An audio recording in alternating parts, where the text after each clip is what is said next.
যদি আপনার মনে হয় যে দেয়ালে পিঠ ঠেকে গেছে, কেউ কিছু করতে পারছে না আপনার জন্য, আপনি পরিপূর্ণ ইয়াকিনের সাথে, দৃঢ় বিশ্বাসের সাথে এই 4টা আমল নিয়মিত করবেন। এবং আমি বহু মানুষকে পার্সোনালি এটার পরামর্শ দিয়েছি, ওনারা আমল করেছেন, আমল করে উপকৃত হয়েছেন। এরকম বহু মানুষ আছেন, বৃদ্ধ মানুষ, বাবা ক্যান্সারে আক্রান্ত হয়েছেন অনেক দেরিতে, আল্লাহ তাআলা অলৌকিকভাবে সাহায্য করেছেন। হ্যাঁ, কখনো যদি আল্লাহ তাআলা এই আমলগুলো করার পরও আমার বিপদ দূর না করেন, তাহলে হয় আমার আমলের মধ্যে কোনো ত্রুটি ছিল, অথবা আমার এই বিপদ দূর না হওয়ার মধ্যে আমার জন্য কোনো কল্যাণ নিহিত ছিল। আল্লাহ তাআলা আমার দোয়া কবুল করে যে উপকার হতো তার চাইতে বেটার কিছু হয়তো আমাকে দিবেন, এই ইয়াকিন একজন ইমানদারের থাকবে। সে 4টা আমলের 1 নম্বর হলো ইস্তেগফারের আমল। ইস্তেগফার, আপনি ফেসে গেছেন কোনো জায়গায়, কোনো উপায় পাচ্ছেন না, আপনি ইস্তেগফার করতে থাকেন।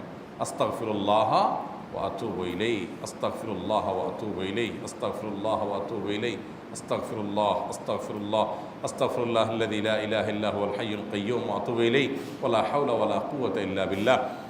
اللهم أنت ربي لا إله إلا أنت خلقتني وأنا عبدك وأنا على عهدك ووعدك ما استطعت أعوذ بك من شر ما صنعت أبوء لك بنعمتك علي وأبوء لك بذنبي فاغفر لي فإنه لا يغفر الذنوب إلا أنت সাইয়্যিদুল ইস্তিগফার। এভাবে যে কোনো ইস্তিগফার করতে থাকেন, আপনি বেশি বেশি করে আল্লাহর কাছে ইস্তিগফার, ক্ষমা প্রার্থনা করতে থাকেন, খুব বেশি। আপনার 2 ঠোঁটে অনবরত আপনি চাইতে থাকেন আল্লাহর কাছে ক্ষমা। এই ইস্তেগফার সম্পর্কে নবী করিম সাল্লাল্লাহু আলাইহি ওয়াসাল্লাম বলেছেন, মাল্লাজিমাল ইস্তেগফার, যে ব্যক্তি ইস্তেগফারকে আঁকড়ে ধরবে, আঁকড়ে ধরা মানে কি, এটা ছাড়বে না, সে পড়তেই থাকবে অনবরত। টয়লেটে যাওয়ার সময়টা, ঘুমের সময়টা, খাওয়ার সময়টা বাদে, অবসর নামাজের সময়টা বাদে, বাকি সারাক্ষণ সে ইস্তেগফার পড়বে। এরকম যদি কেউ করে, আল্লাহ রাব্বুল আলামিন জাআলাল্লাহু লাহু মিন কুল্লি হাম্মিন ফারাজা ওয়া মিন কুল্লি যিকিন মাখরাজা, সকল পেরেশানি থেকে, সকল টেনশন থেকে বের হওয়ার পথ আল্লাহ তাআলা অলৌকিকভাবে তার জন্য আবিষ্কার করে দিবেন। এবং আমি আমার জীবনে যেটা বলেছিলাম, বিস্তারিত বলতে চাই না, এরকম পরিস্থিতি আসছে যে চোখের সামনে কোনো আপাতত রক্ষার কোনো পথ আর খোলা নেই, এমন ভয়াবহ বিপদ। ইস্তেগফার করতে করতে এমনভাবে আল্লাহ তাআলা সাহায্য করেছেন যে এটা কল্পনা করলেও মনে হয় যে স্বপ্নের মতো। কিভাবে এখন এই লোক এই জায়গায় আসলো আমার সাহায্যের জন্য, এই লোক তো এটা আমি এই জায়গায় আসার কথা না, টিকুনি এসে হাজির হয়ে গেলেন এবং উপকারটা, আমার সমাধানটা হয়ে গেল সমস্যা। তো আলহামদুলিল্লাহ, বহুবার আমি পরীক্ষা করেছি, আর আমার পরীক্ষার 2 পয়সার দাম নাই। হাদিসে বলা আছে, গ্যারান্টি দেওয়া আছে, আমার পরীক্ষা করলেই কি না করলেই। তাহলে একটা আমল হলো কি, ইস্তেগফার। সব সময়ের জন্য এটা কন্টিনিউয়াস করবেন, আর এমনিও অবসর সময় ইস্তেগফার করবেন।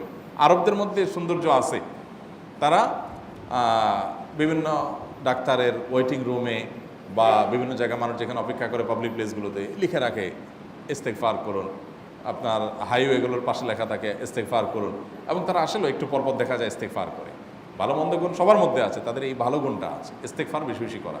আমরা ইস্তেগফার সচরাচর এইভাবে অনবরত অবসর সময় করার অভ্যাস অনেকের মধ্যেই নাই। আমরা এটা চালু করবো ইনশাআল্লাহ। বিশেষ করে যখন কোনো সমস্যা হবে, তখন ইস্তেগফার চলতে থাকবে মুখে অনবরত। ধীরে ধীরে মহব্বতের সাথে নিজেকে, নিজের পাপ অপরাধগুলোর কথা স্মরণ করে আল্লাহর কাছে মাফ চাইতে থাকবো, পেরেশানি দূর হবে ইনশাআল্লাহ। 1 নাম্বার 2, দুরুদ। নবী করিম সাল্লাল্লাহু আলাইহি সাল্লামের প্রতি দুরুদ পাঠ করা, এটা যদি আপনি নিয়মিত করতে থাকেন মহব্বতের সাথে, আল্লাহুম্মা সাল্লি আলা মুহাম্মদ ওয়া আলা আলি মুহাম্মদ কামা সাল্লাইতা আলা ইব্রাহিম ওয়া আলা আলি ইব্রাহিম ইন্নাকা হামিদুম মাজিদ, আল্লাহুম্মা বারিক আলা মুহাম্মদ ওয়া আলা আলি মুহাম্মদ কামা বারাকতা আলা ইব্রাহিম ওয়া আলা আলি ইব্রাহিম ইন্নাকা হামিদুম মাজিদ। আপনি একবার ছোট দুরূদ যদি পড়েন, সাল্লাল্লাহু আলাইহি ওয়াসাল্লাম, সাল্লাল্লাহু আলাইহি ওয়াসাল্লাম, আল্লাহুম্মা সাল্লি আলা মুহাম্মদ ওয়া আলা আলি মুহাম্মদ, শুধু এইটুকু পড়েন। জাযাল্লাহু আন্না মুহাম্মাদাম মা হুয়া আহলু, শুধু এইটুকু পড়েন। আপনি এভাবে যেই কোনো দুরূদ নবী করিম সাল্লাল্লাহু আলাইহি ওয়াসাল্লামের প্রতি যদি পড়েন এবং পড়তে থাকেন অনবরত, ইস্তেগফারের পাশাপাশি দুরূদের ক্ষেত্রে নবী করিম সাল্লাল্লাহু আলাইহি ওয়াসাল্লাম বলেছেন যে এইটা তোমার জন্য যথেষ্ট হয়ে যাবে। তুমি যদি আল্লাহর কাছে আর কোনো দোয়া করতে না পারো, শুধু দুরূদটা পড়ো, তোমার সব পেয়ে যাবে, কিচ্ছু লাগবে না। এক সাহাবী বলছেন, রাসূলুল্লাহ, আমার দোয়ার মধ্যে দুরূদ কত পার্সেন্ট রাখবো? আমি তো আমার অনেক কিছু আল্লাহর কাছে চাইবো, দুরূদ মানে তো নবীজির জন্য দোয়া, মানে আমার জন্য তো আমি দোয়া করবো, আপনার জন্য দোয়া কত পার্সেন্ট করবো? 1/3, 1/4, তারপরে হাফ, এবার বিভিন্ন পার্সেন্টেজ বলছিলেন তিনি। নবী করিম সাল্লাল্লাহু আলাইহি ওয়াসাল্লাম বলেছেন যে হ্যাঁ, এর বেশি করতে পারলে আরও ভালো, আরও ভালো। তো ভদ্রলোক এর বেশি, ওই সাহাবী রাদিয়াল্লাহু তাআলা আনহু, তিনি এর বেশি বাড়াতে একটা পর্যায়ে বলছেন যে আমি সব দোয়া আপনার জন্য করি। নবী করিম সাল্লাল্লাহু আলাইহি ওয়াসাল্লাম বলেছেন, তাহলে তোমার আর কোনো দোয়াই করতে হবে না, এর মধ্যে সব দোয়া চলে আসবে। কারণ আপনি যদি বলেন আল্লাহ আপনার নবীর প্রতি আপনি রহমত নাজিল করেন, আপনার নবীর প্রতি আপনি শান্তি নাজিল করেন, আপনি যেটা দোয়া করেন, তো আল্লাহকে আল্লাহর নবীর প্রতি আপনি রহমত নাজিল করতে বললে আল্লাহ তাআলা আপনার প্রতি রহমত নাজিল করবেন কি করবেন না?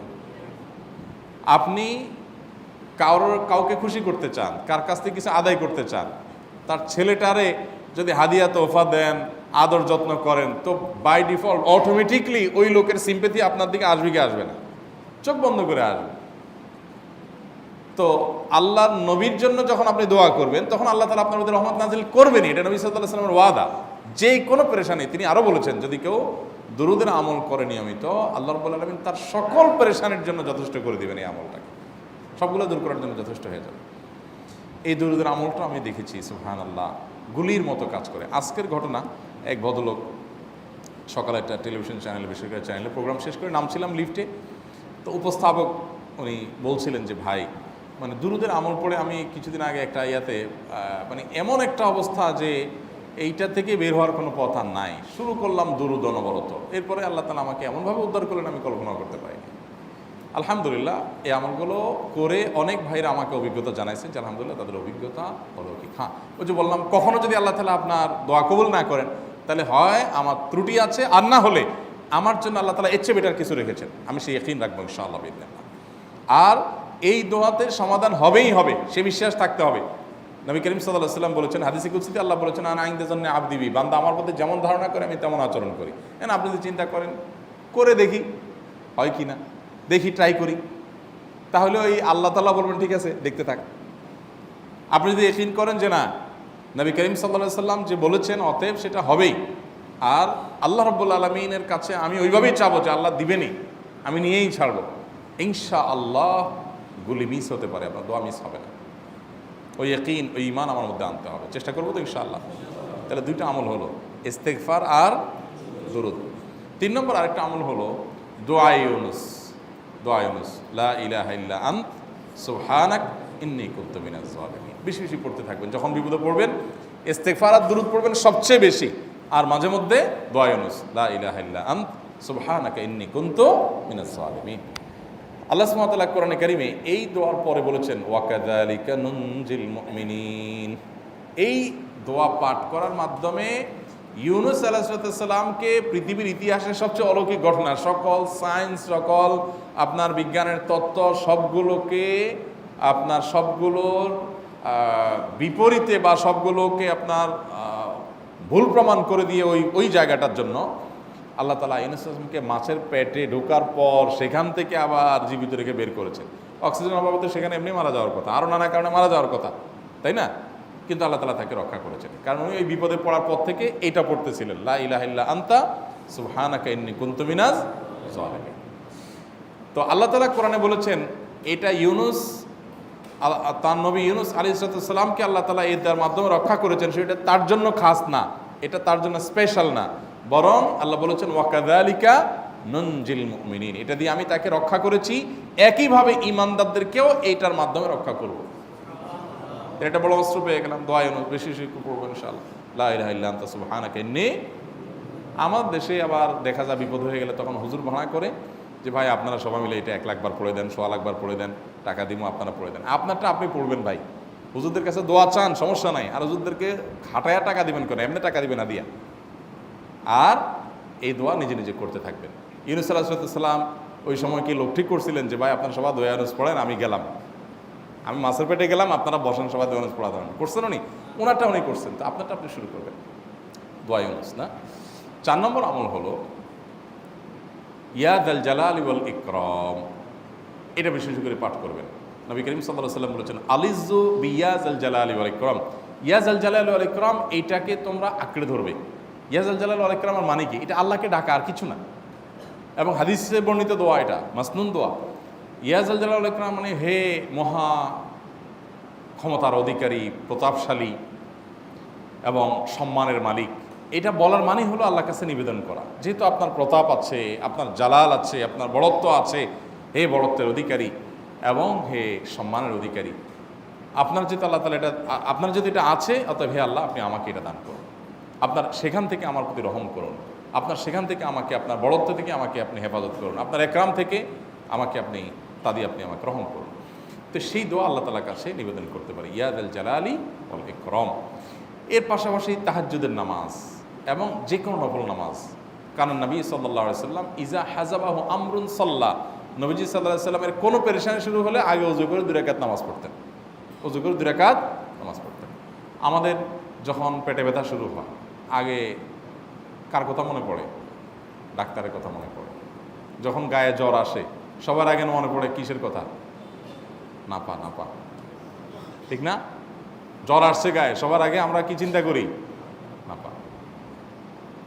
নাপা আপনি চিন্তা করেন, খান, নিষেধ না তো, ওষুধ গ্রহণ করা সুন্নত। নবী সাল্লাল্লাহু আলাইহি সাল্লাম নির্দেশ করেছেন ওষুধ সেবন করতে, আপনি করেন, ভালো কথা।